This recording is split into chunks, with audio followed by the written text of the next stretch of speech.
昨天你没有了，前天没有来上课是吧？来了吗？是的。OK，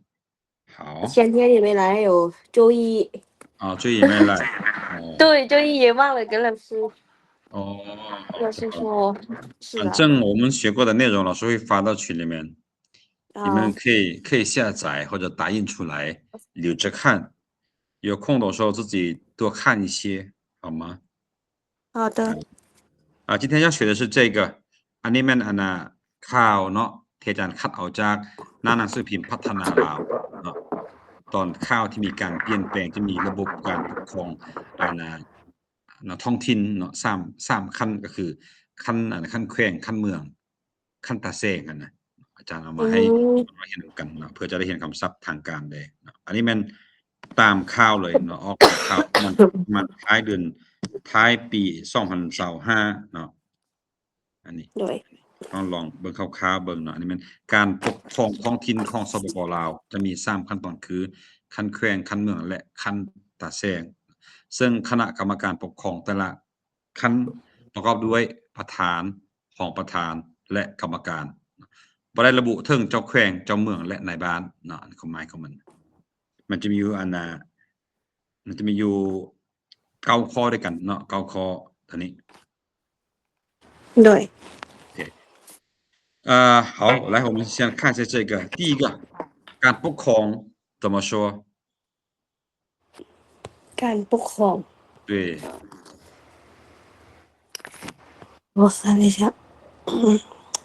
การปกครอง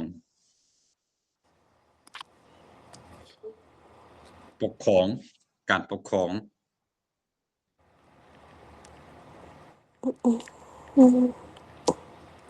มันจะท้องถิ่นที่ท้องถิ่นจะใช้คำใด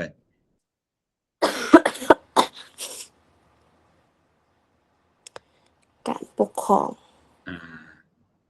พวกน้องเคยฟังคำนี้บ่行政管理有听说过行政管理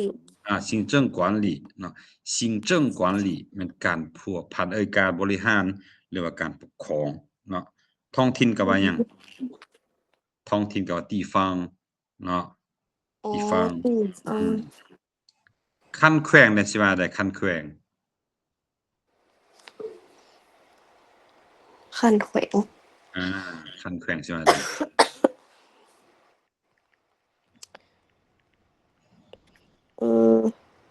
你们考汉语水平，你们一共要考几级？我的话是5级，4、5级。那个5是5的意思，那几是什么意思？ระดับ或者ขั้น所以说我们ขั้นแขวง应该用什么？级。省级，省级、县级或者镇级，级มันระดับหรือว่าขั้นเนาะขั้นคณะกรรมการใช่ไหมเลยคณะกรรมการแม่น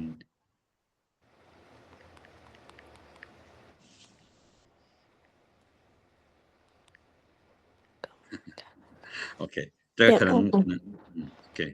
我就应该说委员会委员会。那好，你们看一下呢，我就不一一的问你们了，先看一下，我已经整理好了，从里面挑选了一些比较有趣的，或者你们可能还没有翻译过的，或者还不知道怎么翻译的，老师整理一下。我们看一下下面你看องค์การปกครองท้องถิ่น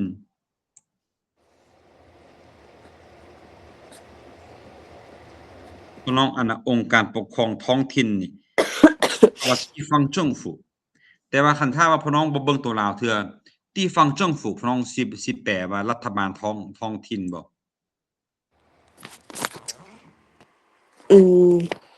น่าจะบ่แม่นเพราะว่า政府มันรัฐบาลเด้地方มันท้องถิ่นเนาะฉะนั้น地方政府รัฐบาลท้องถิ่นได้บ่รัฐบาลท้องถิ่น你有可能对不对因为老语里面没有这个说法เนาะคันว่าขั้นท้องถิ่นนั่นน่ะเขาเอิ้นว่าการปกครองท้องถิ่น เขาจะบอกว่ารัฐบาลท้องถิ่นเนาะว่าภาษาจีนแค่ว่าเจิ้งฝูหั่นน่ะแต่ในภาษาลาวจะบ่ใช้คำนั้นเด้อคือไทยหั้นมีภาษาไทยหั่นน่ะอาเนาะอันนั้นรัฐบาลท้องถิ่นสินะของไทยนี่มีแต่ของลาวบ่มีเนาะฉะนั้นคันเห็นว่า地方政府เราต้องแปลว่าอำนาจการปกครองท้องถิ่นหรือว่าองค์การปกครองท้องถิ่นเนาะ好บัดนี้10หน้าที่เราเรียนมาแล้วเนาะสิทธิ์权利职责หน้าที่เนาะบัดนี้จัดตั้งปฏิบัติเขาใช้คำว่า执行นอกจาก执行แล้วยังมีคำใดตื่ม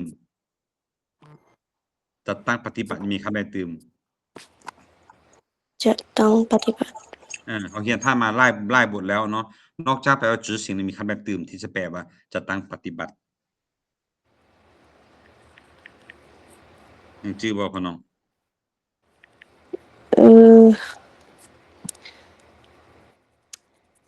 实施实施对啊组织实施组织与实施หั่นแหละ组织อันนั้นก็แม่น执行นี่ก็แม่นโอเค对的你可能嗓子不太舒服是吧是的应该那个多喝点开水温水还有吃点药因为天气有那个早上或者晚上和白天可能差距很大所以容易感冒要小心好谢谢老师不客气应该那个注意好你自己的那个身体啊好我们看一下第4个คณะกรรมการเมื่อกี้อาจารย์บอกแล้วเนาะ委员会เนาะ委员会มันคณะกรรมการเนาะคณะกรรมการคำว่า会ตัวนี้แปลว่าคณะเนาะ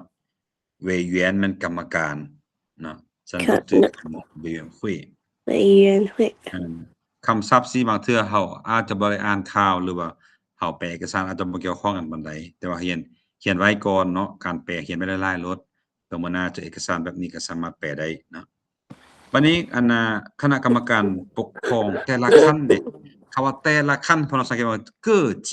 แม่นบ่各级各มัน各หั่นนะเนาะบรรดาหรือว่าแต่เนาะ级มันขั้น各级แล้วก็地方行政委员会行政มันหยังการปกครองเนาะการปกครอง委员会มันคณะกรรมการเนาะฉะนั้นนี่แปลว่า各级地方行政委员会แปลว่าคณะกรรมการปกครองแต่ละขั้นเนาะแต่ละขั้นแล้วนี้等一下好我先放大一下就一看 OK 然后第6个นะเมื่อกี้รัฐธรรมนูญเนาะรัฐธรรมนูญภาษาจีนว่า宪法ถ้าอาจารย์บ่ใส่พินยินฮู้อ่านบ่我这边应该不会宪法เนาะอันนี้อ่านว่า宪法รัฐธรรมนูญเนาะ每个国家都有自己的宪法บัดนี้กฎหมายเรียนแล้วเนาะ法律เขาข้ามเลยบัดนี้นิติกรรมหั่นน่ะพ่อน้อง法律文件คันสิแปลตามตัวก็แม่นเอกสารทางกฎหมายเนาะซึ่งภาษาลาวมันนิติกรรมนิติกรรมสร้างขึ้นมาเพื่อหยังเพื่อปฏิบัติเนาะแต่ละบอนแต่ละขั้นก็จะมีนิติกรรมของภายลาวเนาะตัวอย่างว่าห้องการอาจารย์คือกันได้เขียนนิติกรรมขึ้นมาว่าเฮามีภาระบทบาทหยังเฮ็ดหยังมีหยังแด่ละเอียดเอิ้นว่านิติกรรมเนาะเป็นนิติกรรมก็แม่นอยู่ในภายใต้กฎหมายนั่นแหละต้องปฏิบัติพร้อมกันเนาะตกลงเห็นดีกันแล้วก็สร้างมันขึ้นมาเพื่อพร้อมกันจะตั้งปฏิบัติอันนี้เอิ้นว่า法律文件คำต่อไปคำว่าขั้นถึงเนาะขั้นถึงบ่ฮู้ว่าผ่านมาพี่น้องฮู้เว้าบ่ภาษาจีนสิว่าจังได๋นะ上级แม่นขั้นถึงเนาะซั่นขั้นลุ่มเด้下级ให้เฮา上好像下级แม่นบ่ แล้วมันมีคำว่าคำหนึ่งนอกจากคำว่าช่างจีนะขั้นเทิงมีคำหนึ่งตืมพน้องฮูบอกสิบายอะไรขั้นเทิง看的啊除了上级是吧？对除了上级还有一个说法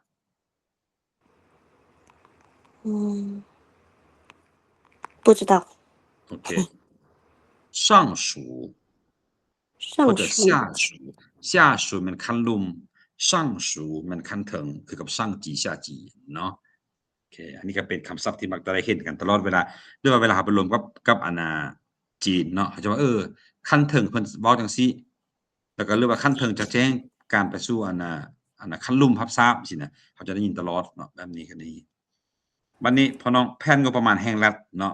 คำว่ากัวเชียมื้อนั้นม่วนอาณาพูดกันได้ว่ากันแล้วแปลว่าแห่งรัฐเนาะแห่งรัฐประเทศหรือว่าประเทศชาติก็ได้กัวเชียหั่นน่ะเนาะ大家预算มันหยัง预算มันนั่นน่ะการคิดได้ล่วงหน้าคิดไปแต่อยู่นี่หั่น预算มันแปลว่างบประมาณเนาะงบประมาณ预算计划计划มันแผนแผนการหมายความว่านี่มันแผนงบประมาณแห่งรัฐหมายความว่ารัฐเฮานี้เนาะตัวอย่างว่าจั่วจานกับห้องการก็มีคือกันตัวอย่างว่างบประมาณปีนี้เนาะเขาจะใช้ประมาณเท่าใดแล้วก็แบ่งไปกิจกรรมอันนี้อย่างว่ากีฬานี่จะใช้งบเท่าใดกิจกรรมวัฒนธรรมนานาชาติที่ใช้งบเท่าใดกิจกรรมฝึกอบรมให้ครูอาจารย์จะใช้งบเท่าใดเขาต้องเขียนละเอียดมาอันนี้เขาว่า预算เนาะ预算计划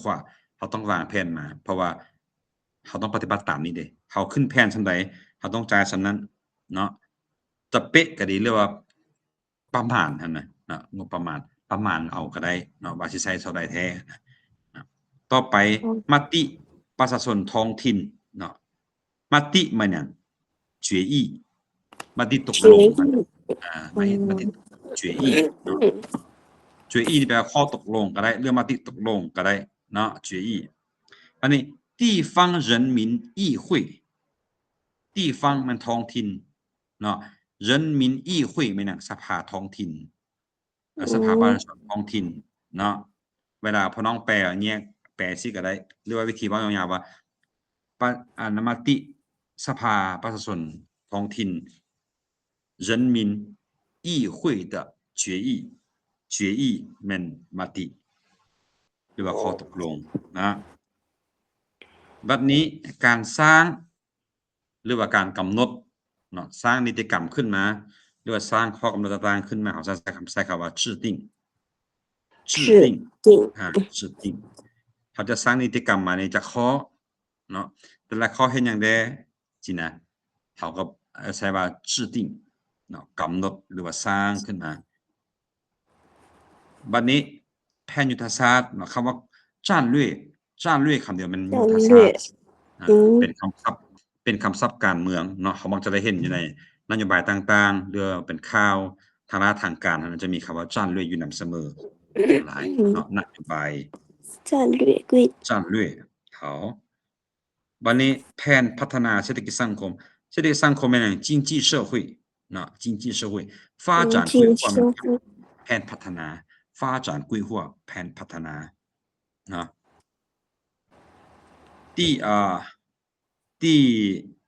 โอเคแผนงบประมาณเมื่อกี้เขาเป็นว่าอันนี้มัน预算计划เนาะ预算计划งบแผนงบประมาณคันว่าแผนงบประมาณประจำปีเนาะครับว่ามาตึมคำประจำปีนะภาษาอังกฤษก็ต้องใช้ว่า年度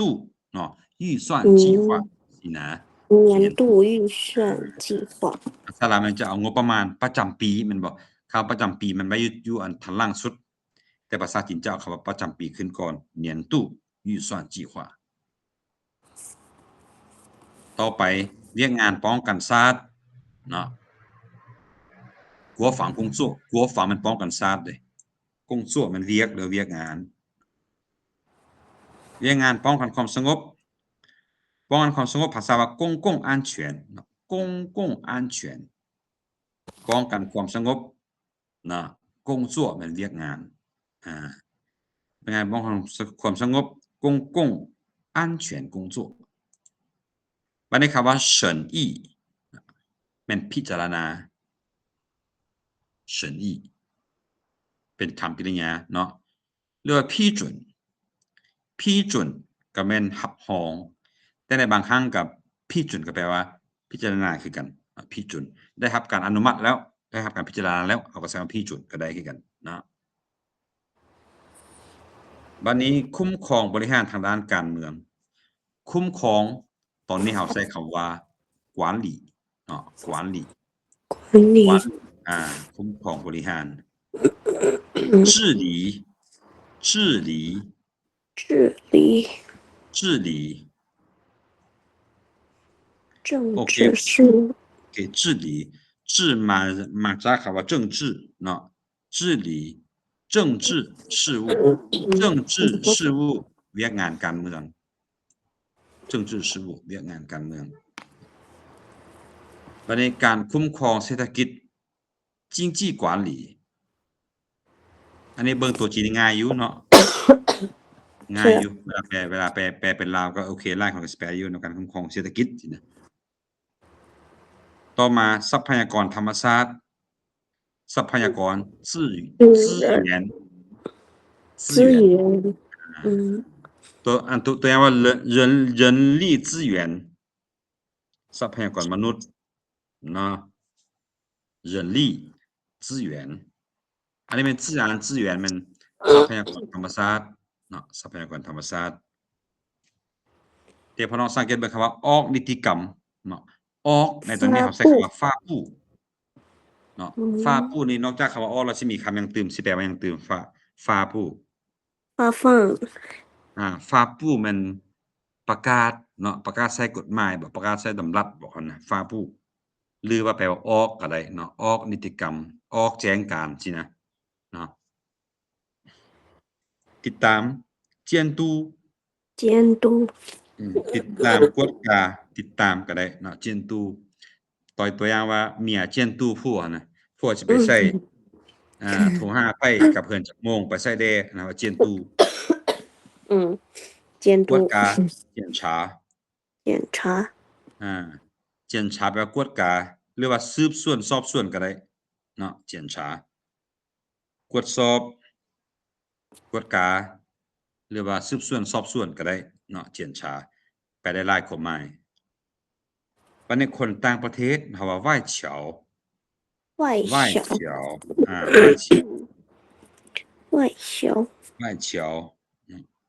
ต่อมาแม่นคนบ่มีสัญชาติเนาะ无国际人士无มันไม่有没有人士แม่นหยังบุคคลหรือว่าคนเนาะ无国际人士บุคคลที่บ่มีสัญชาติหรือว่าคนที่บ่มีสัญชาติเนาะ外国人我就不用说再说了那外国人最后一个提案เป็นการนำเสนอ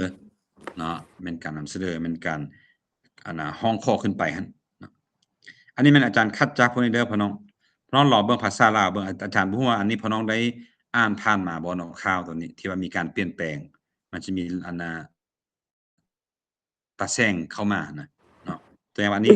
กฎหมายเนาะเขาใช้ว่าปรับปรุงเด้มาตราที่88อาจารย์คัดจากมาตราที่88เนาะว่าด้วยหยังองค์การจัดตั้งท้องถิ่นมีสิทธิ์และหน้าที่ดังนี้หมายความว่าอยู่ท้องถิ่นเนาะอันนี้เป็นขั้นส่วนกลางเด้ออันที่1มันหยังจัดตั้งปฏิบัติรัฐธรรมนูญสำหรับกฎหมายเนาะนิติกรรมใต้กฎหมายของขั้นถึงแผนพัฒนาเศรษฐกิจสังคมแผนงบประมาณแห่งรัฐและมติสภาประชาชนท้องถิ่นตนเนาะอันที่2มันหยังสร้างแผนยุทธศาสตร์แผนพัฒนาเศรษฐกิจสังคมแผนงบประมาณและเรื่องงานป้องกันป้องกันความสงบเพื่อเสนอสภาประชาชนท้องถิ่นตนพิจารณารับรองเอาหมายความว่าท้องถิ่นนี่มีสิทธิ์เนาะสร้างขึ้นมาว่าท้องถิ่นเฮานี่จะมีแผนยุทธศาสตร์จังใดจะพัฒนาแบบจังใดเขียนขึ้นมาเป็นแผนเป็นดีดักเนาะเพื่อนำไปเสนอขั้นต่อไปเนาะอันนี้เป็นหน้าที่ของท้องถิ่นเด้อพี่น้องถ้าว่าไปเฮ็ดเวียกการเมืองเนาะเรื่องเวียกกฎหมายหั่นฮู้ไว้ก็เป็นเรื่องที่ดี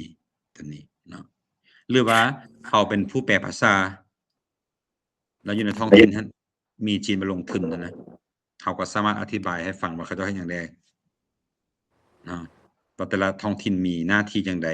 สินะ พี่น้องอาจารย์ให้พี่น้องอ่านคร่าวๆก่อนสิไปอ่านตัวจีนเป็นประโยคเนาะเริ่มจากข้อ2ก็ได้ครับข้อ1อาจารย์อ่านให้ฟังเมื่อกี้นี้แล้วเนาะ第2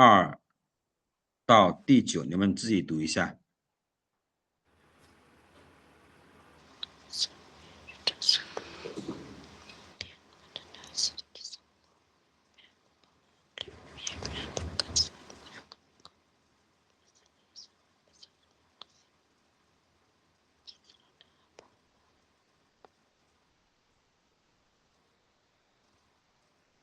อาจารย์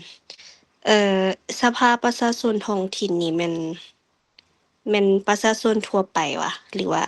มีเป็นคณะมันจะมีเป็นคณะจัดตั้งมันจะมีอันน่ะที่ว่าเขาเจ้าก็เป็นพนักงานนั่นแหละ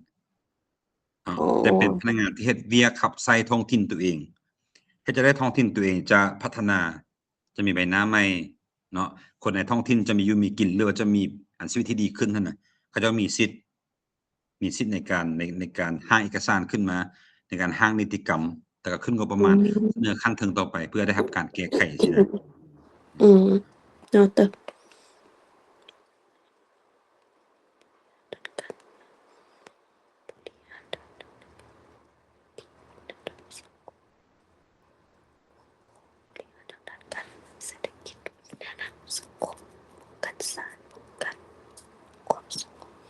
ทรัพยากรธรรมชาติสิ่งแวดล้อมบริหารทางด้านการเศรษฐกิจระดับการสร้างป้องกันความสงบทรัพยากรธรรมชาติสิ่งแวดล้อมออกนิติกรรมเกี่ยวกับการปกครองเศรษฐกิจระดับสังคมการสร้างป้องกันความสงบ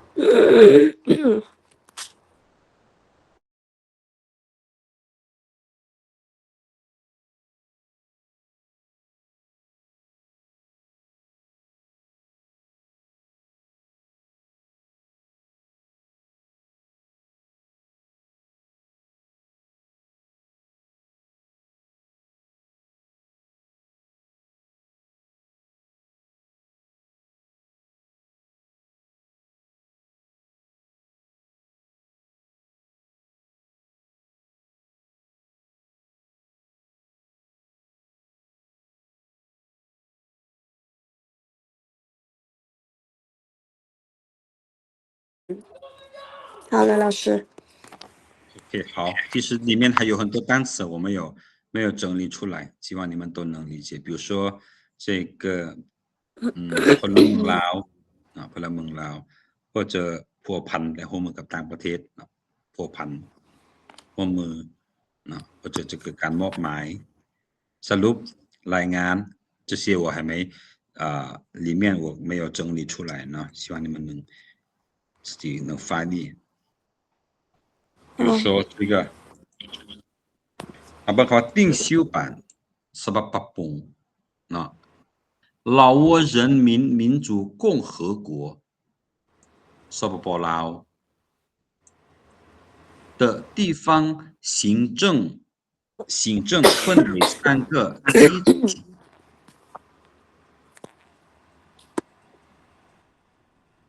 มันจะเอาสปปลาวไว้ทางท้ายเนาะอันนี้ไม่นั่งการปกครองท้องถิ่นของสปปลาวเนาะแบ่งออกเป็น3ขั้นคือ省县和乡乡เป็นอาจารย์เบิ่งบ้านหรือว่าตาแซงโอเคตาแซงแต่มัน镇不是乡镇乡镇โอเคอาจารย์ฮู้รอบเนี่ยจึงบ่ใส่ว่า镇เพราะเขาใส่ว่า乡镇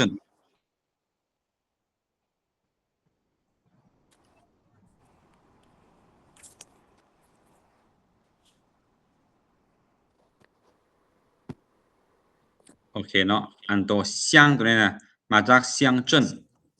เนาะเหมือน家乡หั่น乡镇ก็แม่นตาแซงคือกันเนาะแต่ว่า家乡แม่นหนังบ้านเกิดเมืองนอน ต่างกับชุนเนาะ อ๋อเชียงก็เป็นตาแสงอาจารย์อันน้องให้น้องจื้อไว้นี่มันย่อมาจากคำว่าเซียงเจิ้นเชียงเจิ้นอ๋อ好เนาะ好的โอเค各级行政委员会เนาะ各级省级คณะกรรมการทุกขั้นเนาะ由主席ประกอบด้วยตอนนี้由มันเนี่ยประกอบด้วยเนาะ主席ประธาน副主席ของประธาน和委员组成组成มันยังรวมใส่กันรวมคณะกรรมการขันแขวงแม่นเนาะ未提及บ่ได้เว้าถึงหยัง省长县长或者村长บ่ได้เว้าถึงหยังเจ้าแขวงเจ้าเมืองหรือในบ้านเนาะ第88條มาตราที่88เปิดวงเล็บ修訂版ฉบับ修訂版地方行政機構的權利和職責機構มันองค์การเนาะองค์การปกครองท้องถิ่น機構ตัวนี้แปลว่าองค์กรองค์การเนาะวันนี้ดิพี่น้องเก้าข้อภาษาลาวบักเขายาวจนฮอตเกือบหน้านึงเนาะแต่ภาษาลาวมันภาษาจีนมันสั้นๆเนาะ执行宪法执行จัดตั้งปฏิบัติรัฐธรรมนูญกฎหมายเนาะ上级下发的文件法律文件และก็นิติกรรมที่ประกาศใช้โดยอย่างขั้นถึง经济社会发展规划อันนี้มันแผนพัฒนาเศรษฐกิจสังคม国家预算计划แผนงบประมาณแห่งรัฐ以及และ本级人民会议的决议本级ในที่มันท้องถิ่นเนาะขั้นท้องถิ่น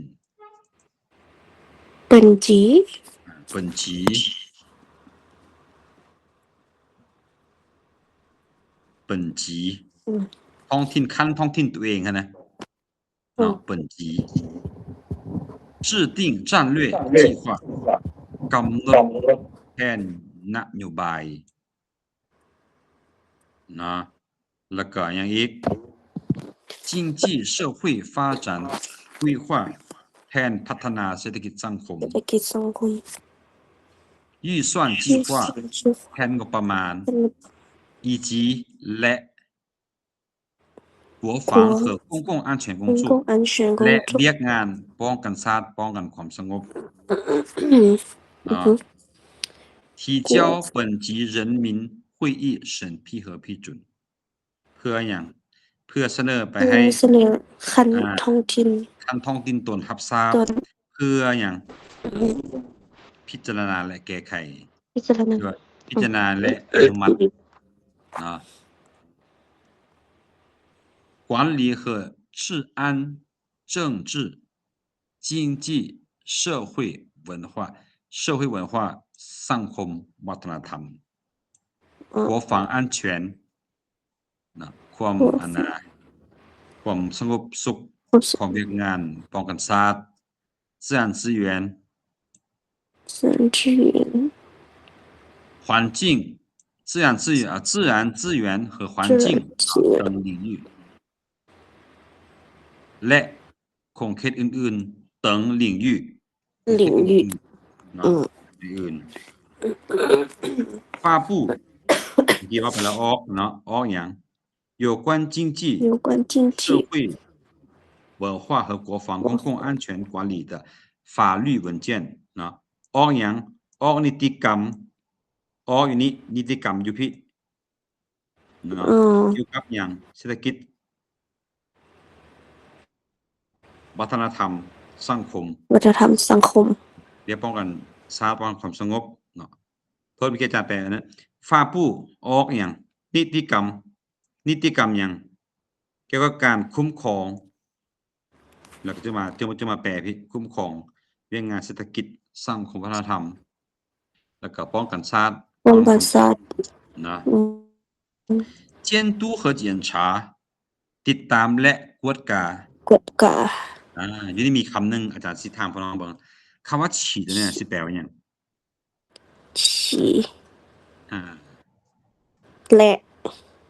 บ่对อันนั้นมันฉี่ท่าอื่น ฉี่ ๆฉี่แม่นหยัง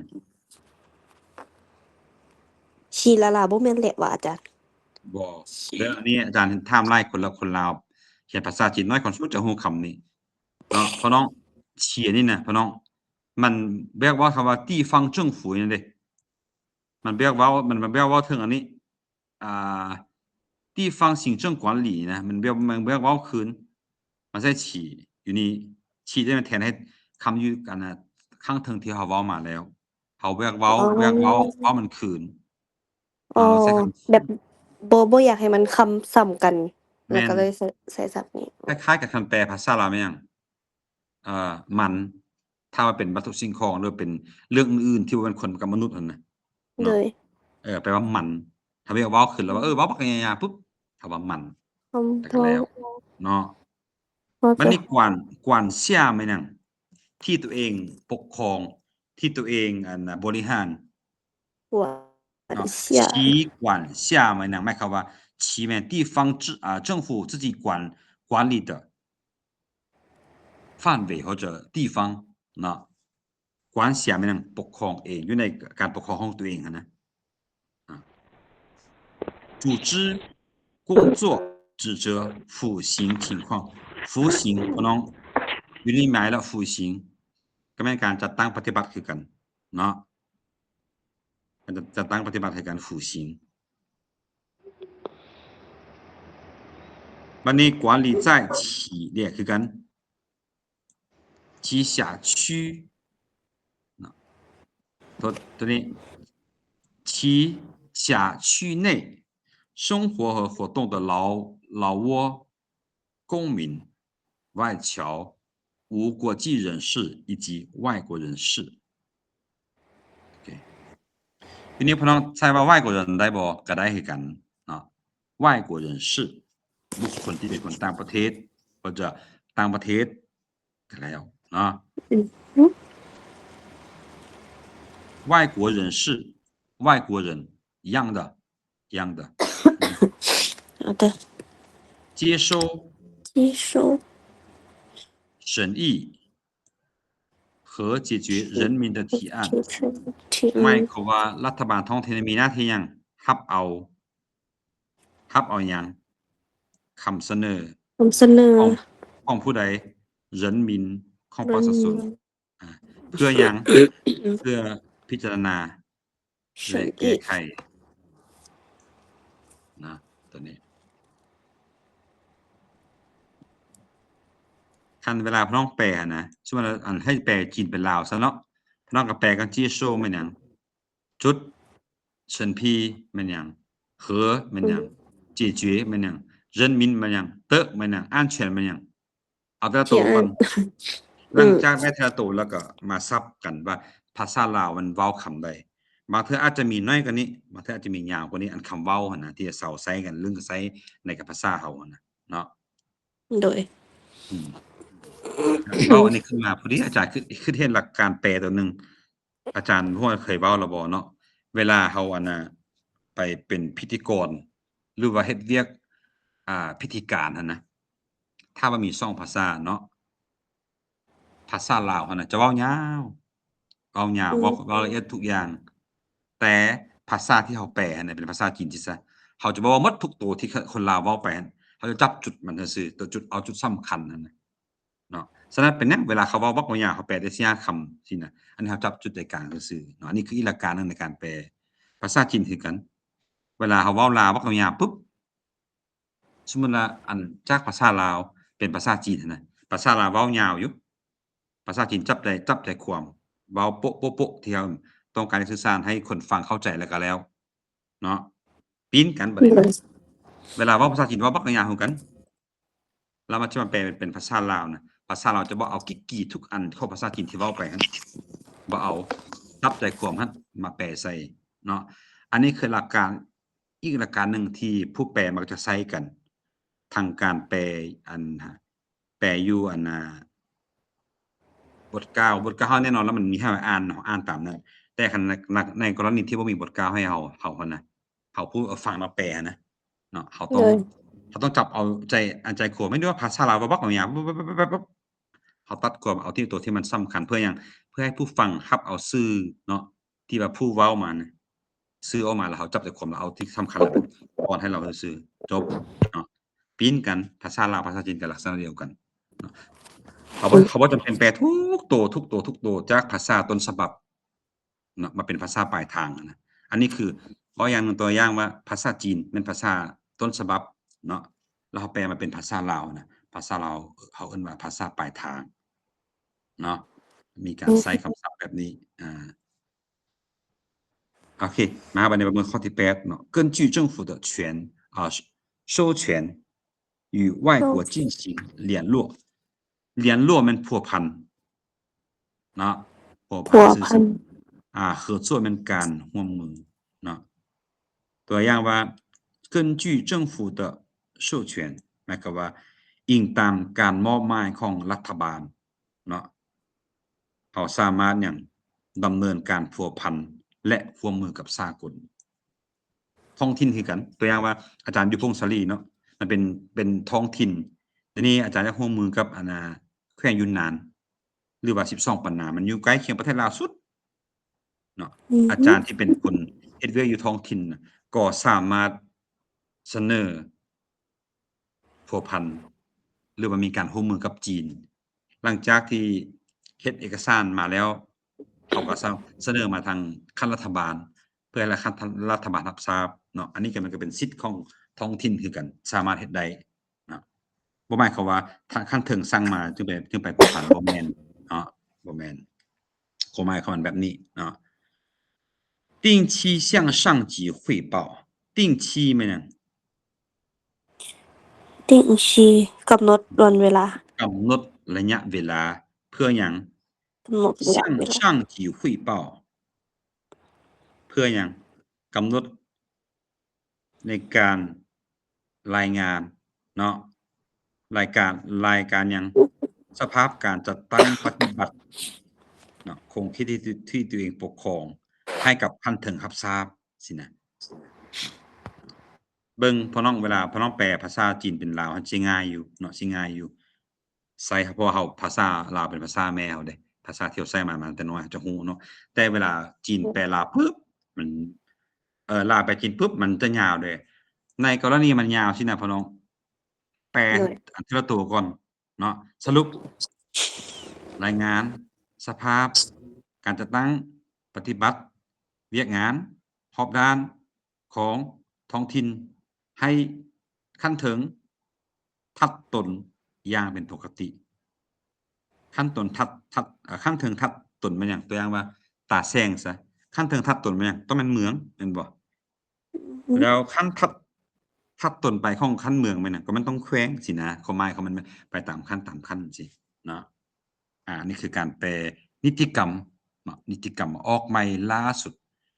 ซึ่งการปกครองท้องถิ่นประเทศลาวจะมีอยู่3ขั้นตอน3ขั้นทุกขั้นตอน3ขั้นหรือว่า3ระดับคือขั้นตาแซงเมืองแล้วก็แขวงก็สิประมาณนี้อันนี้ใช้ได้ผลจริงเด้อน้องเด้ออันข่าวตัวนี้นะเพราะอาจารย์เอาจากนิติกรรมล่าสุดที่รัฐบาลประกาศใช้เนาะอันนี้โอเคมีถามอาจารย์เพิ่มเติมบ่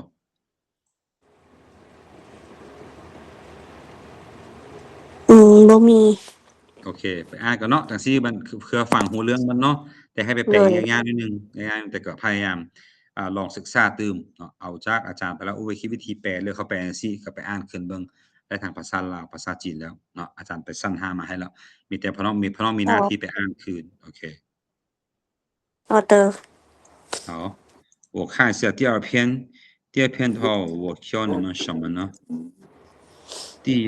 26篇26课 โอเค这个อันนี้ก็เป็นใบโอเคอันนี้ก็เป็นหนึ่งเอกสารเนาะ1เอกสารที่เรามักจะเห็นกันโดยเฉพาะแม่นาง ผู้ที่มีบริษัทหรือผู้ที่เฮ็ดธุ อ๋ รกิจ อ เนาะ ไปติดตามการถือบัญ ใบติด ชี ตามการถือบัญชีอันนี้มันคือหน้าตาของใบถือบัญชีเนาะมันจะเป็นลักษณะนี้เนาะเอกสารฉบับนี้มันออกจากหยังแผนกการเงินนครหลวง การ เวียง เงิ จั น นทน์หมายความว่านี่มันอยู่ขั้นแขวงเนาะแผนกเด้อยู่ขั้นแขวงเนาะซื้อเอกสารว่าใบติดตามการถือบัญชีประจำปี2024เนาะเอกสารฉบับต้นฉบับนี้เป็นของ2024อาจารย์ได้มาเขียนขึ้นซื่อๆเนาะเอกสารนี้จะมีบอนอิงอยู่2บอนอันที่1มันหยังอิงตามระเบียบเกี่ยวกับใบยั่งยืนการมอบอากรฉบับเลขที่1025/กง.ลงวันที่3เมษายน2019อันนี้คือซื้อเอกสารจริงที่จะปรากฏอยู่ในอันนั้นใบติดตามการถือบัญชีเนาะส่วนบอนอิงตัวที่2มันหยังต้องเบิ่งใบทะเบียนวิสาหกิจเนาะตัวอย่างว่านี้อาจารย์สมมุติขึ้นมาแม่นของอาจารย์นี่เลขที่888จทววันที่17เดือน7 2024อันนี้มันตัวเลขแล้วก็วันเดือนปีมันอาจารย์สมมุติขึ้นมาเนาะแต่เอกสารหลักแท้ๆมันตัวนี้บ่มีการเปลี่ยนแปลงมีแบบนี้เลยเนาะแล้วอันนี้จะมีตัวย่อพ่อน้องตัวย่อมาจากหยังกง.มันการเงินเนาะตัวอย่างอยู่นี้กง.จำนว.กง.การเงินนว.นครหลวงเวียงจันทน์เนาะ อือฮึ บัดนี้แม่นสิเนาะหัวหน้าแผนกการเงินนครหลวงเวียงจันทน์ออกใบติดตามการถือบัญชีให้แก้ไขตามเก่าที่เราเคยเห็นมาจะมีข้อมูลต่างๆเนาะ1แม่นชื่อวิสาหกิจอันนี้เขียนเป็นภาษาลาวซื่อบ่มีภาษาอังกฤษเนาะอันที่2ก็ชื่อผู้ถือผู้เสียอากรอันที่3ชื่อผู้อำนวยการแม่นผู้ใดเนาะแล้วก็บริษัทหรือห้องการตั้งอยู่ไสเบอร์โทรติดต่อเด้อันนี้การถือบัญชีเด้เป็นบัญชีภายในอันนี้แม่นพวกที่ถือบัญชีจะฮู้เนาะเขาจะใช้โปรแกรม TSD นี่เนาะอาจารย์บ่ได้เก่งบัญชีและอาจารย์บ่ได้เฮ็ดเวียกแล่นอากรอาจารย์ก็เลยบ่เข้าใจ100เนาะแต่มันจะมีตัวนี้โปรแกรมบัญชีที่ใช้แม่นโปรแกรม TSD อันนี้ไผเฮ็ดบัญชีจะฮู้เนาะคะแนนการเด้แม่นเรื่องการบริการเนาะแล้วคณะของอันน่ะวิสาหกิจเด้เป็นขนาดใหญ่บ่ขนาดกลางขนาดน้อยเนาะก็เขียนใส่บัดนี้ข้อคงค้างเลยถ้าว่ามีหยังคงค้างอยู่อะนะเนาะก็เขียนใส่ถ้าว่าบ่มีเขาก็เขียนใส่ว่าบ่มีเนาะเพิ่มติดตามเงินสดมาตราที่29 2บ่มีปลื้มติดตามเงินฝากธนาคารมาตราที่29เนาะอันนี้คือเอกสารจริงเขาเขียนมาแบบนี้นะวิสาหกิจต้องปฏิบัติคำแนะนำดังกล่าวให้สำเร็จภายในปี2024หมายความว่ากายนี้บ่ได้จะถึกให้มีการปรับใหม่เนาะทุกๆปีต้องได้ไปชำระต้องได้ไปแจ้งให้กรมอากรรับทราบเนาะหรือแผนกการเงินของคันที่ตัวเองอยู่โดยเฉพาะเป็นคันนครหลวง แล้วก็เบิ่งหมายเหตุเนาะว่าใบติดตามการถือบัญชีประจำปีนำใช้เพื่อติดตามการจัดตั้งปฏิบัติเวียกงานบัญชีบ่แม่นยั่งยืนความถูกต้องด้านจำนวนตัวเลขหมายความว่าอยู่ในบัญชีมีเลขส่ำใดอันนี้บ่ได้เกี่ยวเนาะบ่เกี่ยวมีแต่ว่าไปรายงานให้เขารับทราบว่าเราอันน่ะถือบัญชีประจำปีนี้แท้เนาะเพื่อให้เขาเจ้าติดตามแต่บ่ได้ติดตามว่าอันน่ะมีตัวเลขหลายน้อยส่ำใดบ่แม่นเนาะ ความหมายของมันเนี่ยเว้าแบบซี้แล้วก็จะมี QR code อยู่นี้สแกนเบิ่งใบติดตามการถือบัญชีหมายความว่าอยากรู้ในเนื้อในรายละเอียดเราต้องสแกนเบิ่งเอาว่าโอเคของเรามันได้ติดตามมานี่ครบปีแล้วบ่หรือว่าผ่านมานี่เราบ่ได้เฮ็ดบ่จั่งใดมันก็แจ้งหมดเนาะ อันนี้คือคำศัพท์ของมันพ่อน้องเบิ่งเด้ออาจารย์ได้แยกมาให้แล้วเนาะคำว่าแผนกการเงินเราเขียนมาแล้วว่า财政厅เนาะ财政办公厅ความจริงเขาจะบอก财政厅เว้าตัวย่อลงมาเนาะ พ่อน้องเบิ่งใบติดตามการถือบัญชี账户บัญชีเนาะ跟踪跟踪 แม่นติดตาม 跟踪表 เดี๋ยวแม่นคันสิแปลตามตัวแม่นหยัง ตาราง ตารางเนาะหรือว่าโมงใส่แขนน่ะอันนี้แม่นตอนนี้เขาแปลว่าใบเนาะใบติดตามหยังการถือบัญชี แต่สังเกตเบิ่งพี่น้องอยู่ในภาษาลาวใช่ว่าการถือบัญชีแต่มาสังเกตเบิ่งอยู่ในนี้บ่ได้บอกว่าการถือบัญการถือเนาะถือมันหยังหนาบ่ลิงก์บ่เห็นบ่พี่น้องภาษาลาวมันหลักการเว้ามันเว้าแบบนี้ใบติดตามการถือบัญชีแต่ภาษาจีนพัดเว้าแบบนี้เนาะ2อันนี้ไปให้เข้ากันก็คือการติดตามการถือบัญชี账户跟钟表บัดนี้มาเบิ่งบัดนี้บัญชีมันจะมีคำว่า会计账户账目3อันนี้มันต่างกันอะไรพ่อน้องว่า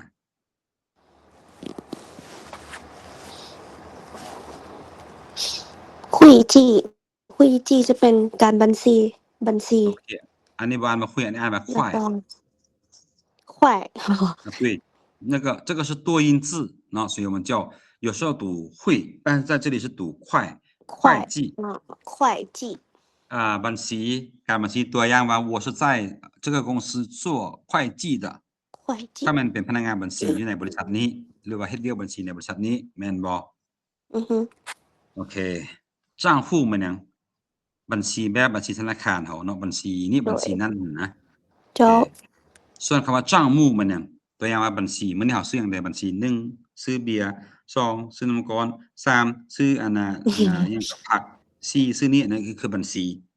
เนาะ3อันนี้แปลบัญชีหมดแต่ละอธิบายย่อยไปมันจะต่างกันเนาะต่างกันด้วยจังมูจะแบบเป็นบัญชีรายวันแม่นบ่อาจารย์แม่นจังมูคือจังมู่มื้อนี้ตัวอย่างคือว่าคืออาจารย์เนาะมื้อนี้ซื้อหยังแหน่มื้อนี้อันน่ะกินข้าวเช้า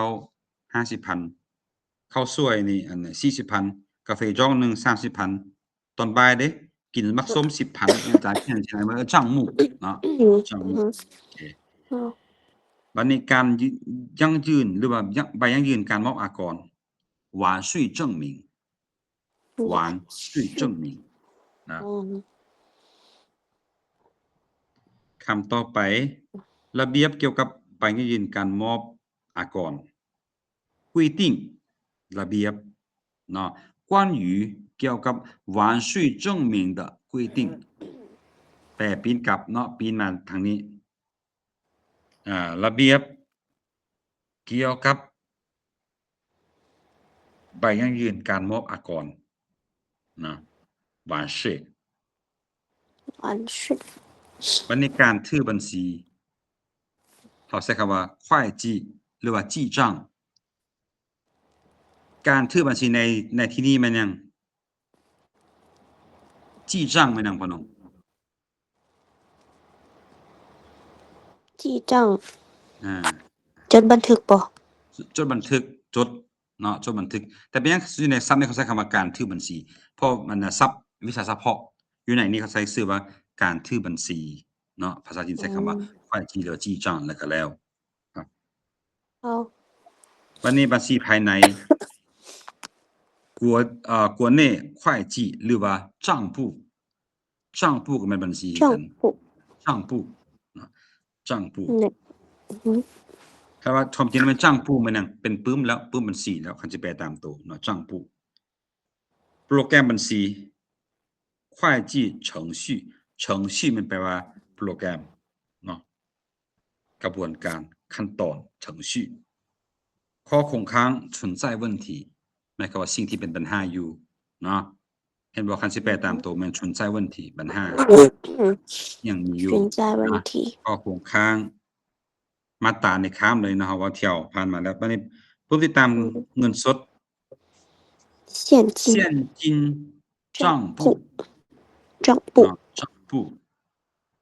ติดตามเงินฝากธนาคาร银行存款账簿คำแนะนำของเจ้าหน้าที่บัญชีเจ้าหน้าที่บัญชีก็คือพนักงานบัญชีนั่นแหละเนาะพนักงานที่เฮ็ดเวียกกับบัญชีนี้ตัวอย่างว่า会计人员的指示การแนะนำโอเคการแนะนำที่เราเรียนผ่านมาเนาะนอกจากคำว่า指示ยังมีคำใดเติม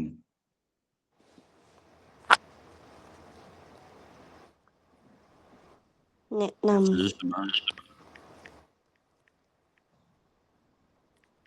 指导อะไรบ่เนาะแม่นบ่指导指导มีอย่างอีกบ่เนี่ย变异可以吗建议什么啊？建议建也议可以，也可推以荐推荐 OK 还有吗嗯就大为说了？OK 介会绍计演可以吗员的แนะน介绍可以对แนะนำเนาะแต่ให้จื่อไว้ว่าอยู่ในนี้อยู่ในเอกสารฉบับนี้ใช้คำว่า指示就是指示คล้ายๆกับว่ามันบอกเขามันเตือนเราว่านะเนาะ 嗯รายงานการเงินประจำปีมัน年度年度财务报告报告มันรายงาน财务มันการเงิน年度มันประจำปีแปลปีกลับมาเนาะแปลภาษาลาวมันจะเอารายงานขึ้นก่อนรายงานการเงินรายงาน报告การเงิน财务ประจำปี年度年度แปลปีนกันเนาะ年度财务报告เดี๋ยวพอเนาะคำแนะนำหรือว่าชี้แจง提示提示示指示还有什么呢推荐推荐สแกนบัดนี้นะสแกนตอนอาจารย์จีนไปใหม่ๆไปจีนใหม่ๆเนาะอาจารย์ไปเรียนจีนใหม่ๆหั่นน่ะคำว่าสแกนเอาหั่นน่ะจะเอาฉบับสแกนหั่นน่ะอาจารย์ออกจะว่า扫描หั่นน่ะเพราะบ่เคยใช้เนาะฟังผ่านๆอยู่แต่บ่ได้ใส่ใจว่ามันแปลว่าหยังหั่นน่ะบัดนี้พอมือจะใช้มาคิดบ่ออกอาจารย์ใช้ภาษาอังกฤษ我可以สแกน吗我可以สแกน吗สินะเขาว่า扫描扫描扫描มันนี่เครื่องสแกนหั่นเขาว่า扫描仪เนาะแฮ่งจื้อยากมาตื่มอีให้ตื่มคิดบ่พอว่าเครื่องอันน่ะเครื่องสแกนยงของการในเพบ่อยากถามคำนี้นะแต่ว่าเดี๋ยวนี้อาจารย์จื้อแล้วเนาะจื้อย้อนหยังย้อนเฮาเห็นบ่พ่อเนาะอาจารย์จื้อตอนมีเหตุการณ์เกิดขึ้นเพิ่นว่าโอ้เฮาเริ่มรู้จักจุดนี้หันน่ะเนาะ对 QR code 二维二维码二维码那 OK 扫款二维码 OK 看一下这是补充生词อันน่ะนักบัญชีหรือว่าบัญชีถ้าเป็นนักบัญชีเขาเฮ็ดเวียกบัญชีเขาใช้คำว่า会计师会计师เนาะการสรุปบัญชี记账结账โอเคเพราะน้อง记账นี่นอกจากแปลว่าสรุปบัญชีแล้วอาจสิมีคำว่าหยังเติมสรุปบัญชีสรุปบัญชี结一下账รายเงินรายเงินเห็นบ่เช็คบิลเนี่ยโอ้คำว่าเช็คบิลหรือว่ารายเงินหั่นน่ะนอกจาก记账เนี่ยเขาจะใช้คำแบบเติม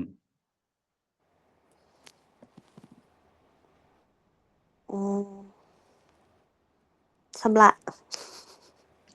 OK 中文对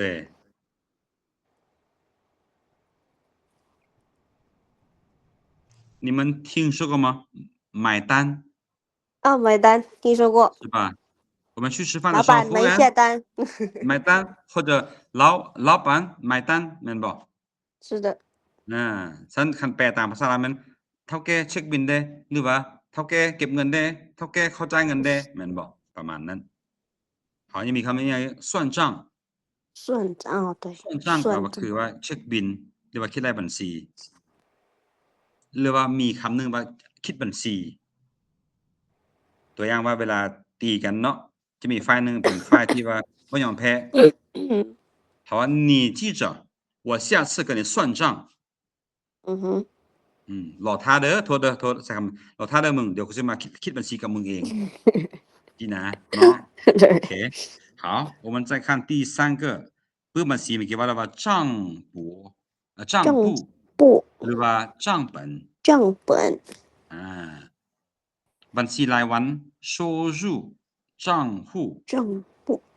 บัญชีรายรับโทษเป็นรายวันบัญชีรายรับเนาะ收入账户บัดนี้มาเบิ่งบัญชีรายจ่าย支出หรือว่า支付账户บัดนี้จดบัญชีเนาะคำว่า记账บัดนี้คำที่7นี่มาเบิ่งอาจารย์จะอธิบายตัวนี้ตื่มเนาะ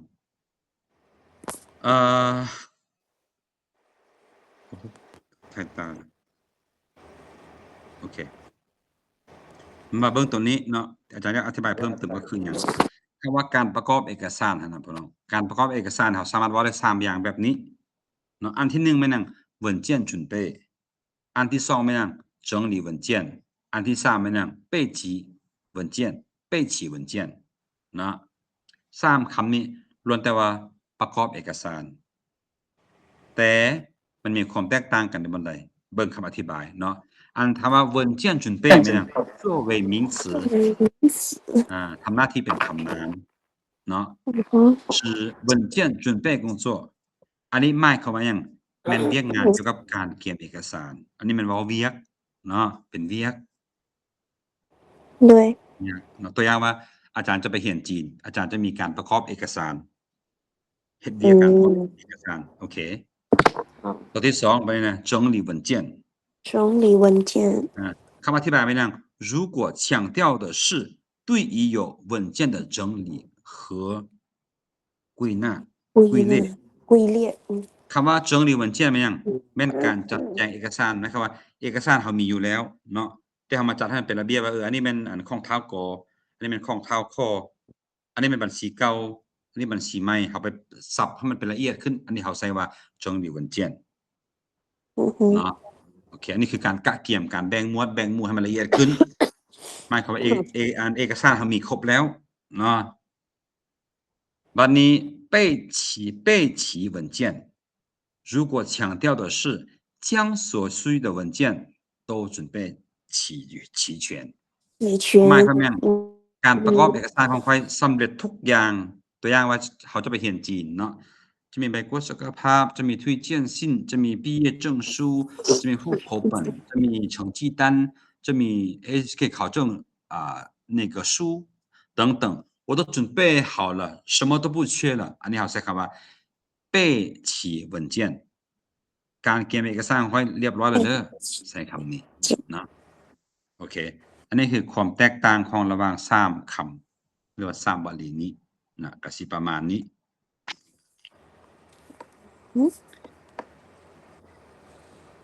มีท่านอาจารย์เพิ่มเติมบ่อันนี้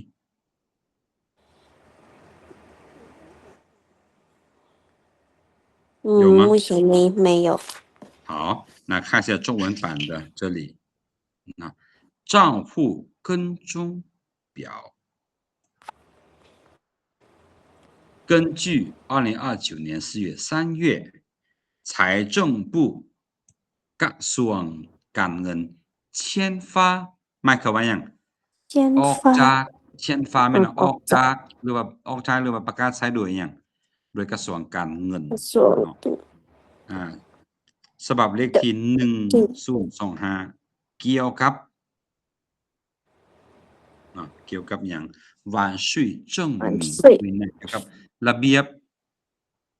ยบการของการได้ยังยืนเมื่อก่อนยังยืนการชำระอากรเนาะบัดนี้ตัวนี้อาจารย์บอกว่าเราตัวนี้เขาข้ามไปบัดนี้เบิ่งตัวนี้万象市แม่งนครหลวงเวียงจันทน์ชื่อในตอนนี้บ่ได้แปลว่าเมืองเด้อหลายคนจะเข้าใจเป็นเมืองสิแปลแม่นแปลว่านครเนาะหลังบัวลาบางชื่อนครหลวงพระบางเนาะนครหลวงพระบางตัวอย่างว่า北京市天津市上海市重庆市นคร重庆นคร上海นครปักกิ่งนครเทียนจินนะจะมีอยู่4นครใหญ่อยู่จีนเนาะบัดนี้企业名称ชื่อวิสาหกิจเนาะ纳税人身份证号เลขรหัสหรือว่าเลขรหัสประจำตัวของอย่างผู้ถือผู้จะเสียอากรเนาะ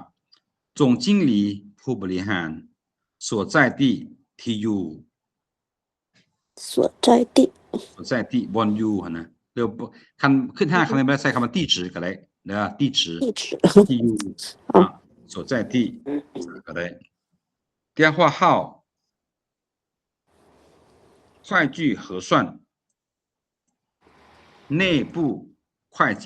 บัญชีภายในนะ使用的会会计程序ใช้ระบบบัญ โปร ชี แกรมบัญชี โปรแกรมหรือระบบเนาะ TSD 程序อันนี้นะ 程序ไพ่ที่เฮ็ดบัญชีจะฮู้ดอกแต่อาจารย์บ่เข้าใจดีอันนี้มันหยังเนาะอาจารย์เคยสอนสุดก่อนเข้ากับเฮ็ดเรียนให้เขาฮู้ดีเนาะโอเคอันนี้的规模ขนาดใด小型中型大型都可以说啊没有现金跟钟表หมายความว่าบ่มีใบติดตามบัญชีเงินสดเนาะ没有银行存款跟钟表แล้วก็บ่มีหยังบ่มีบัญชีเงินฝากธนาคารเนาะบ่มีใบติดตามเงินฝากธนาคารฉบับมาตราที่29เนาะโอเคทีนี้เขาว่าแล้วอันน่ะ上述ดังกล่าวหรือว่าข้างถึงเนาะแล้ว上述上级上述แต่ว่าอันน่ะอาจารย์เมื่อกี้ว่า上属มันข้างถึง上属ข้างถึงอันนี้มัน上述มันข้างถึงมั้ยข้างถึงที่เขาได้เว้ามาแล้วนะ อ๋อ上述ตัวมันคิดว่าขั้นถึงไหมนั่ง上属上属哦上述 OK 如果不遵守ไหมนั่ง遵守ปฏิบัติระเบียบกฎหมายเนาะหรือว่าถือสำคัญระเบียบกฎหมาย遵守เพราะอยู่นี้มีหลายคนแปลว่าได้将จะซีหรือว่าไกล新年即将到来你不好好学习将来怎么办将西加OK 备注 my head เดี๋ยวพน้องเบิ่งอันนี้不作为年度财务报告中数字准确性的证明数字ตัวเลข准确性ความถูกต้อง准确性准确性准确มันถูกต้อง准确性มันความถูกต้องเพราะเราสังเกตเบิ่งเด้อคำศัพท์ในภาษาจีนน่ะถ้ามีตัวใดสิ่งอยู่นำมันน่ะมันจะกลายเป็นคำนามตัวเอา准确มันคำคุณนามแม่นบ่เอาสิ่งมาใส่มันจะเป็นคำนามหลายคำมันจะมีหลายคำว่า什么สิ่งหรือว่ามันจะมีคำว่า话ตัวอย่างว่า经济话ตัวอย่างเด้อ他们说呢以前老挝适合旅游但是呢现在很多地方都变成经济化了หมายความว่าท่องเที่ยวนี่ท่องเที่ยวมันได้กลายเป็นอย่างเน้นแต่เรื่องเศรษฐกิจนะเน้นเรื่องเศรษฐกิจเราสังเกตว่าคำศัพท์ในภาษาจีนที่ลงท้ายด้วยคำว่าสิ่งหรือว่าว่ามันจะเป็นคำนามเนาะเปลี่ยนว่าหลงว่าการเปลี่ยนแปลงการละลายหรือว่าสิ่ง确定性ความนะคำว่าขึ้นต้นคำว่าความนั่นพ่อน้องบางคำก็เป็นคำคุณนามบางคนก็เป็นคำนามเนาะอันนี้คือเอกสารที่2ที่เอาเรียนในมื้อนี้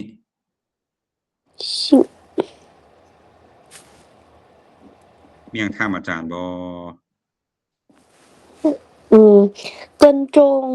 งถ้าแปลเดี่ยวๆเลยจะเป็นการติดตามบ่อาจารย์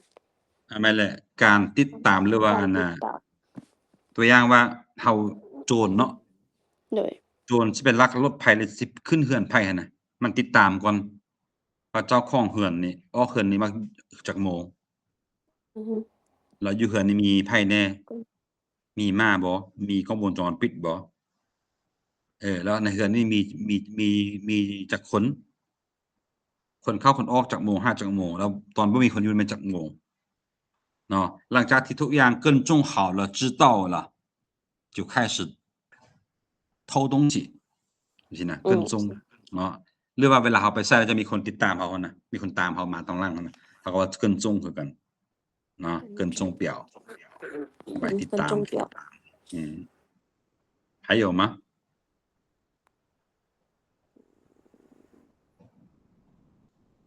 อาจารย์ถามพี่น้อง2คนตื่มเด้อถ้าว่าพี่น้อง2คนสะดวกกันเนาะอยากให้ไปซื้อปึ้มวัฒนานุกรมจะเป็นไทยจีนก็ดีจีนไทยก็ดีหรือว่าจีนลาวลาวจีนก็ดีหรือจะเป็นจีนแปลจีนก็ดีเนาะอยากให้มีถ้าเฮ็ดเวียกการแปลแท้ๆนะพี่น้องเวลามีปัญหามาหั่นน่ะเราสามารถสอบถามได้เนาะตัวอย่างว่าบัญชีโทษภาษีกับอากรต่างกันจั่งใดเนาะอาจารย์ส่งให้อยู่ในกลุ่มเมื่อวานนี้แล้วลองไปอ่านภาษาลาวเบิ่งมันมีความคล้ายกันแล้วก็มีความแตกต่างกันเนาะภาษีแม่นหยังอากรแม่นหยังบ่ฮู้ว่าพี่น้องได้อ่านแล้วบ่อาจารย์ส่งในกลุ่มเมื่อวานนี้ โด ตัวย ที่อา อ่า จาร น ย์ขีด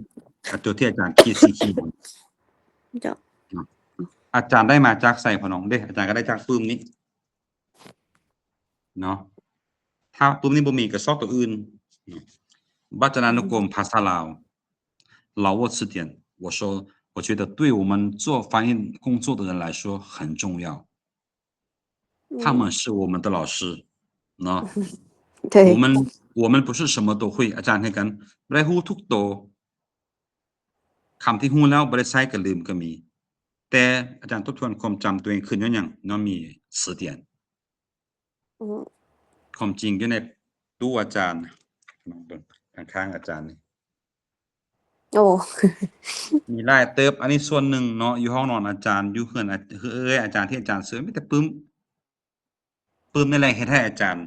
มีความรู้เฮ็ดให้อาจารย์มีความมั่นใจเนาะแล้วอาจารย์รู้ว่าปึ้มคำใดที่ว่าอาจารย์บ่รู้ไปถามมันปุ๊บมันต้องมีให้อาจารย์หมู่อาจารย์เคยถามเลยว่าแจ็คเป็นหยังเวลามีปัญหาแล้วมักเปิดแต่ปึ้มอะมันมีคำตอบบ่อาจารย์ว่ามีคำตอบมันอยู่หันมีหมด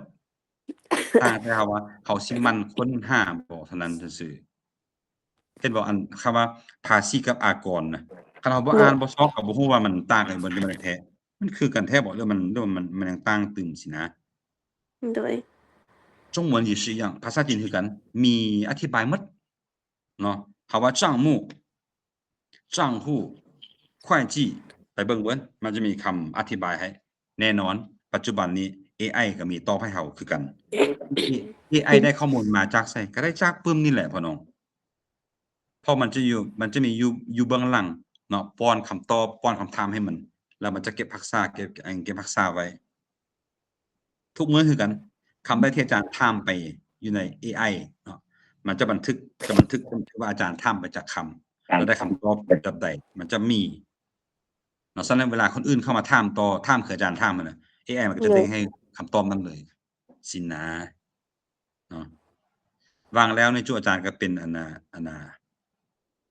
เฮ็ดเวียกอันน่ะเอไอลาวเอไอหั่นน่ะก็ข้อมูลของจุอาจารย์ก็เป็นคนป้อนเนาะตั้งคำถามมาก็ป้อนเข้าไป แล้วมันก็จะให้คำตอบมา2อย่างแล้วจุอาจารย์จะอ่านเบิ่งว่าตัวใดมันจะมีน้ำหนักที่ไปในทางที่ถูกต้องหลายกว่าจะเลือกเอาตัวนั้นสินะเพราะฉะนั้นเวลาคนอื่นถามคำถามเดียวปุ๊บคำถามมันจะเด้งคำตอบจะเด้งมาปุ๊บเลย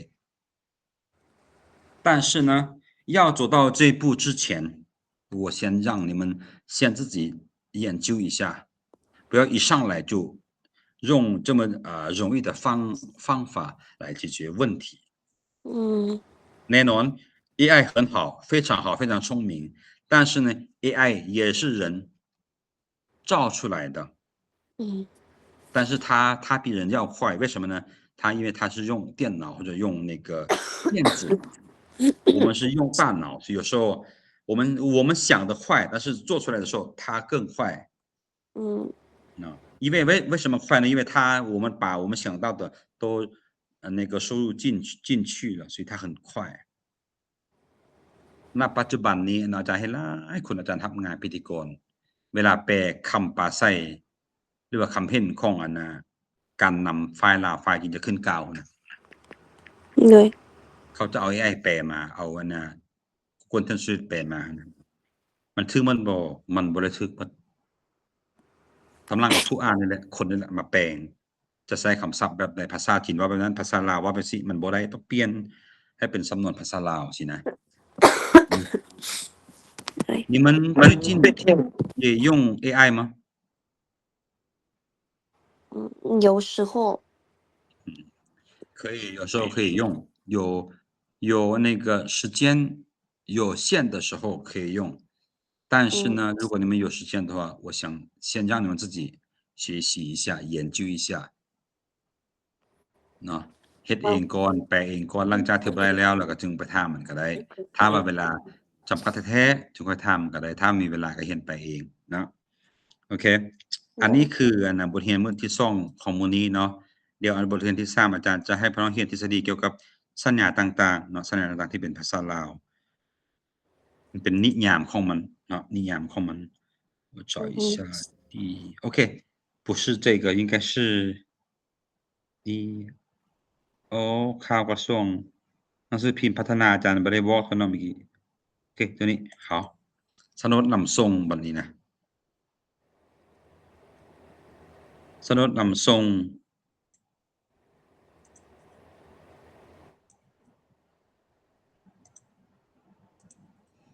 โอเคพี่น้องเบิ่งตัวนี้ก่อนสนดนำส่งก็คือใบนำส่งนั่นแหละเนาะนำส่งจากอันภาคส่วนหนึ่งไปหาอีกภาคส่วนหนึ่งเขาเอิ้นว่าหนังสือนำส่งหรือว่าสนดนำส่งเนาะตัวอย่างอันนี้มันหน้าตาของมันเอกสารทางการของเรา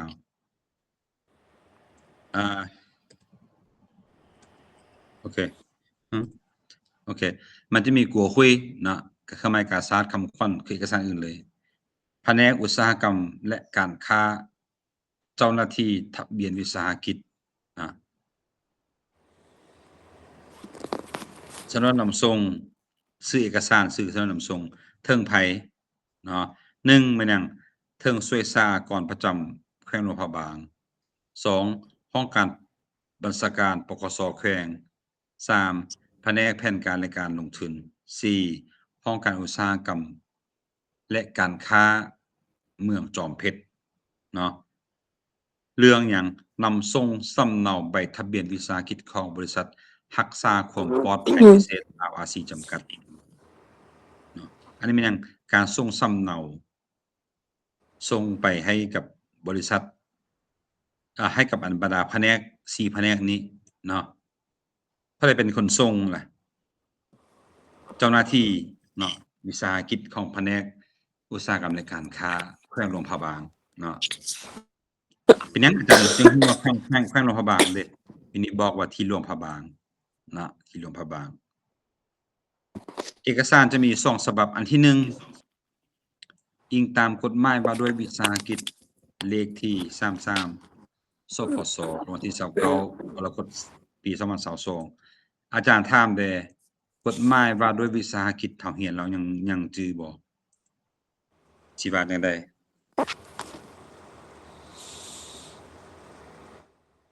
วิสาหกิจกฎหมายว่าด้วยวิสาหกิจ这句话中文怎么说或者怎么翻译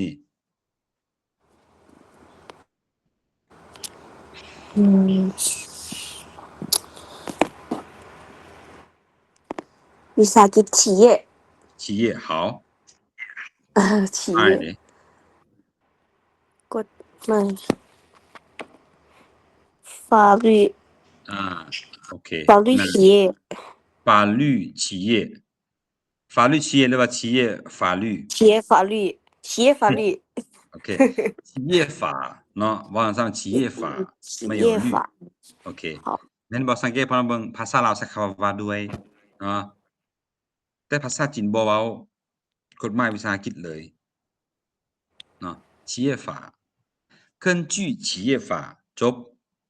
แปลภาษาลาวเลย根据企业法ภาษาจีนเว้าแบบนี้ภาษาลาวว่า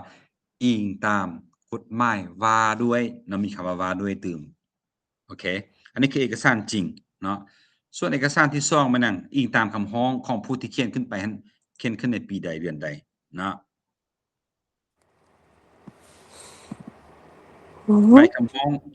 อิงตามคำร้องแจ้งขึ้นทะเบียนวิสาหกิจเลขที่25เดือน3 2025นี่ก็คือเอกสารจริงเนาะ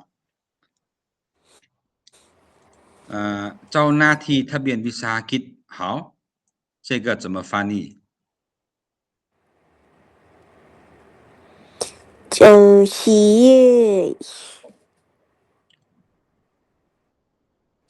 业工作员企业工作人员企业工作人员นะทะเบียนนะทะเบียน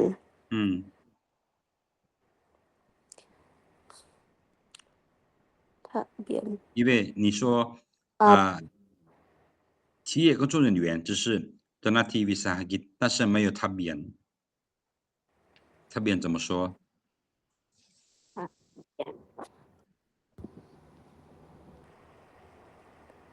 记录แม่นบ่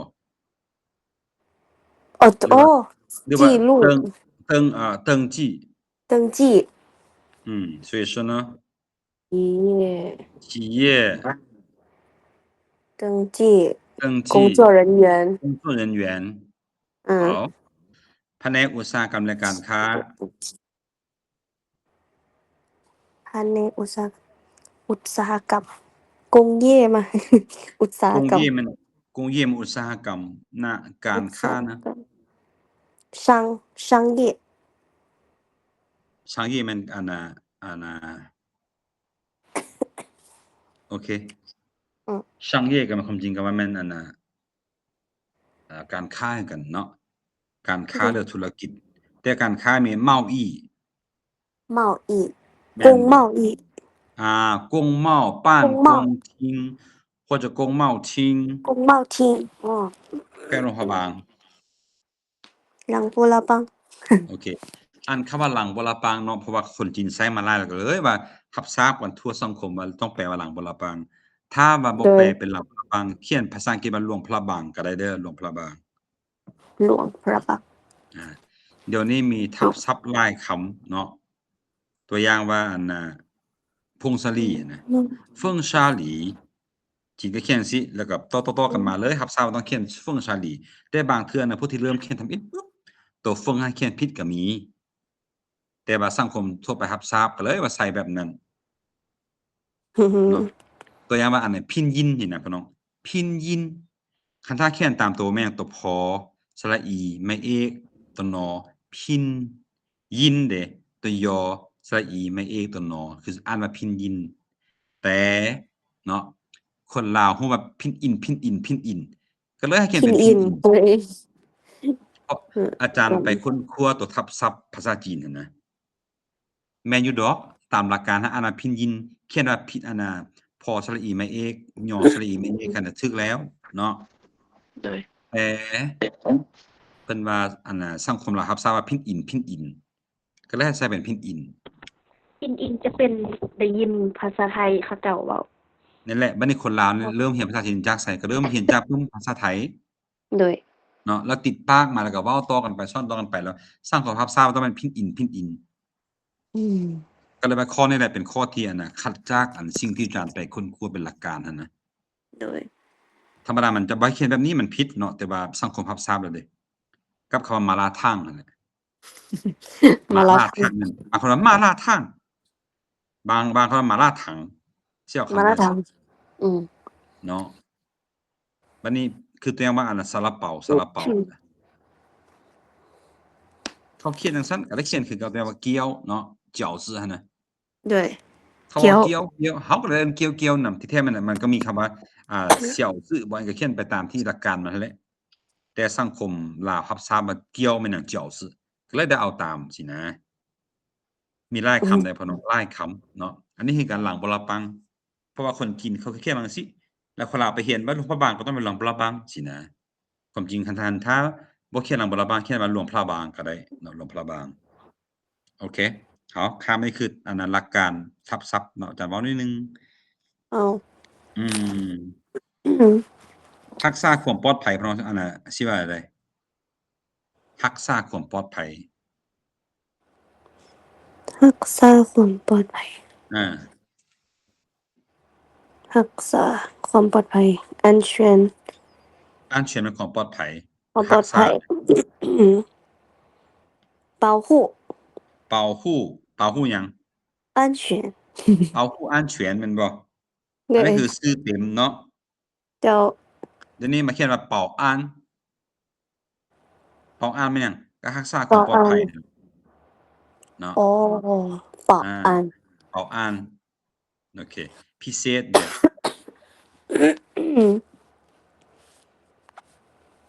พิเศษ特别特殊特别特殊还有什么专门我专门为你做的เฮ็ดให้เจ้าโดยเฉพาะนั่นนี่โดยพิเศษนั่นนี่สินะโอเคเดี๋ยวค่อยว่ากันอยู่เนาะ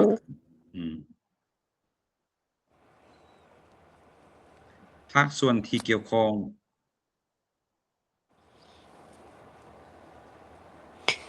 ภาคส่วนที่เกี่ยวข้องคันถ้าบ่ฮู้แปลอันน่ะยาวติดกันแยกกันบัดนี้นี่ภาคส่วนมันหยังเกี่ยวกับมันหยังเกี่ยวข้องมันหยัง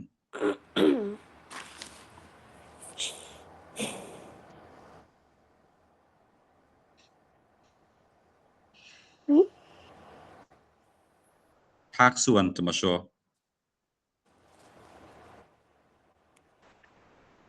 ยังจื้อคำนี้บ่部门部门什么什么部什么什么部门ยังจื้อบ่记得ภาคส่วนหน่วยงานหรือว่าแผนกหยังแผนกจัดซื้อแผนกบริหารแผนกขนส่งแผนกบัญชีอยู่ในบริษัทนั่นนะอาจารย์เว้าเอาไว้ปู้กันปู้มันนี่กันเนาะ部门也是部门ต้องเบิ่งเนาะ什么什么部对呀嘛这个工作是他们部门负责的不是我们部门เวียกนี้มันแผนกเขาเจ้าเป็นคนรับผิดชอบแผนกบ่ค่อยบ่ได้เกี่ยวเด้เนาะฉะนั้นแผนกที่เกี่ยวข้อง怎么说แผนกที่เกี่ยวข้อง部门有关有关部门หรือว่า相关部门相关部门相关部门ผู้เหมือนที่ทางท้ายเนาะภาษาลาวเอาภาคส่วนก่อนบ่ภาคส่วน A ภาคส่วน B แต่จีนแม่นหยัง B ภาคส่วน A ภาคส่วนสินะเนาะแปลเป็นกับภาษาลาวนิดนึงมื้อนี้มีแต่พี่น้อง2คนเรียนบ่ฮู้ว่าอาจารย์สิเว้าหมดแล้วพี่น้องสิเข้าใจบ่เนาะโอเคเดี๋ยวนี้มาเบิ่งสำนวนนี้ก่อนเนาะอาจารย์อันนั้นจ้ะภาษาลาวไปเด้พี่น้องแผนกอุตสาหกรรมและการค้าเรียนมาหลายเทื่อแล้วเนาะกงนี่มาจากกงเย่เมานี่มาจากเมาอี้กงเย่เมาอี้ทิ้งเนาะแต่เขาเว้าย่อซะกงเมาทิ้งแผนกอุตสาหกรรมและการค้าเนาะกงเมาทิ้งบัดนี้เจ้าหน้าที่ทะเบียนวิสาหกิจเจ้าหน้าที่工作人员工作人员แม่นทะเบียนวิสาหกิจ注册业注册业注册处อันนี้คือทะเบียนวิสาหกิจบัดนี้ชู้ได้บัดนี้ชู้มันแปลว่าบอนหรือแผนกอะไรอยู่นี่เนาะเจ้าหน้าที่แผนกทะเบียนวิสาหกิจหรือว่าเจ้าหน้าที่ทะเบียนวิสาหกิจเว้าแบบนี้ภาษาลาวเนาะบัดนี้สนุดนำส่ง传送转送函转送函转送แม่นหนังส่งต่อเด้หานแม่นหนังสือหรือว่าใบหนังสือนำส่งใบนำส่งหรือว่าสนุดนำส่ง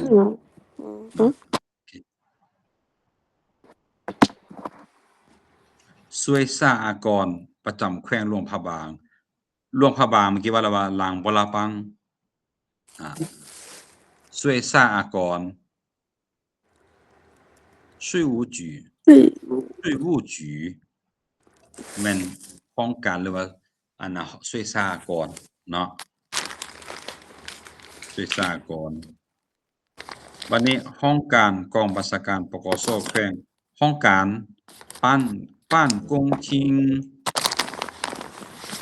省办公厅หมายความว่าห้องการขั้นแขวง省办公厅指挥部กองบัญชาการบ้านกงชื่อห้องการ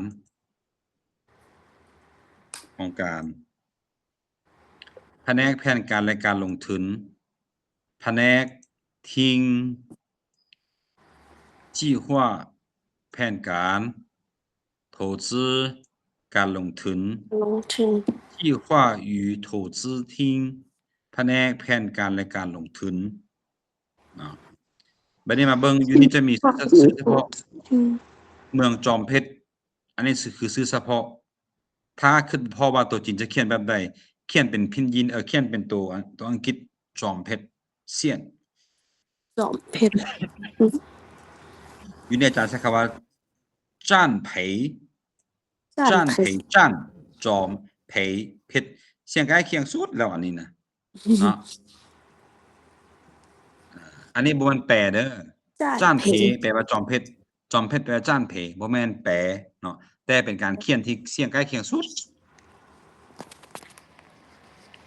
สังเกตเบิ่งพี่น้องคันเป็นห้องการเมืองกงเมาจือเนาะกงเมาจือคันถ้าคันแขวงกงเมาทิงแผนกการค้าแขวงแผนกการค้าเมืองกงเมาทิง和กงเมาจือ这个你们要记一下啊听和举的区别โอเคคำที่8เนาะคำที่8คำว่านำส่งหั่นนะนำส่งว่าเฉิงส่งแน่นอนส่งกับมันส่งคือกันเนาะส่งหรือมอบให้ตัวที่9สำเนาหรือว่า copy หั่นนะคำว่า copy หั่นนะเนาะใช่ว่าฟูยินฟูยิน copy คำศัพท์ยังมีต่ออยู่หลายอยู่แต่อาจารย์สิยังบ่ทันเว้าหมดเทื่อเนาะอาจารย์สิขอไปเว้าต่อมื้อวันจันทร์เนาะโดยแล้วมื้อนี้อาจารย์จะส่งบทเรียน2บทเรียนมื้อนี้ให้พี่น้องก่อนแล้วก็หนังสือสัญญาเกี่ยวกับการเช่าดินเช่ารถเช่าเรือนอาจารย์มีอยู่2ฉบับแล้วอยู่ในคอมอาจารย์จะไปซอกตื่มเนาะเพราะว่าเรื่องสัญญาน่ะพี่น้องสัญญาน่ะมันจะบ่มีเป็นตายตัวเนาะบางสัญญานี่ยาวบางสัญญานี่สั้นขึ้นกับ2ฝ่ายที่ตกลงกันตัวอย่างว่าอาจารย์มีดินเนาะแล้วก็จีนมีเงินแล้วผู้มีเงินกับผู้มีดินน่ะจะมาเฮ็ดข้อตกลงหรือว่าสัญญาหรือว่าคำว่านิติกรรมที่ว่าแหละเนาะมาเขียนละเอียดว่าอาจารย์มีดินเท่าใดอยู่ไสอยู่บ้านใดกว้างเท่าใดเนาะหรือว่าสัญญาจะมากำหนดก่อนตัวอย่างว่าบริษัทแจ็คบราวน์เอิ้นว่าฝ่ายกเนาะบริษัทอาหงเอิ้นว่าฝ่ายขมากำหนดก่อนไผสิเป็นขไผสิเป็นกอันนี้ตัวต่อไปแม่นหยังเอิ้นเป็นฝ่ายกฝ่ายขฝ่ายกฝ่ายขฝ่ายกนี่มีหยังฝ่ายขมีหยังแล้วฝ่ายกนี่เฮ็ดหยังฝ่ายขเฮ็ดหยังอันนี้มันมากำหนดเอง2ฝ่ายมันบ่มีเอกสารตายตัวเนาะหนังสือสัญญาหั่นนะโดยหลายหรือน้อยมันขึ้นกับการอบรมหรือการสร้างห้างขึ้นมาว่าจะเอาหลายน้อยส่ำใดจะบ่ละเอียดส่ำใดสินะเนาะอันนี้เป็นคือสิ่งสำคัญสัญญานี่เฮ็ดดีๆเนาะส่วนหลายมันมักจะมีปัญหากันย้อนว่าหยังตอนทำอิฐมักง่ายโพดอาจารย์เองก็เจอมากับตัวเองเนาะเซาตึกเซาเรือนเขาเจ้าเพื่อมาเฮ็ดห้างสูตรเว้าได้ง่ายอยู่เพราะว่าหยังเขาเว้าง่ายเพราะค่อยได้เงินจากเขาเว้าง่ายแต่หลังจากจ่ายเงินไปปึ๊บเริ่มมีปัญหาเริ่มเว้านี่เว้านั่นเริ่มแต่ว่าเขาว่าห้องน้ำเพก็เพิ่นมาแปลงให้บ่ไฟดอกไฟค่าเพิ่นจะแปลงบ่เว้ากันดีนักแต่ว่าเว้ากันด้วยบางอันก็เว้ากันซื่อๆบ่ได้เขียนเป็นลายลักษณ์อักษรนั่นนะถ้ามีปัญหามันจะยากเนาะฉะนั้นพี่น้องมื้อหน้าหาเอกสารให้เขาเจ้าก็ดีหรือว่าแปลเอกสารให้เขาเจ้าก็ดีต้องได้ระวังเรื่องการแปลคำสัญญาเนาะโดยเฉพาะแม่นบ่มีตัวเลขห้ามแท้ๆห้ามผิดอาจารย์เคยแปลเอกสารตัวหนึ่ง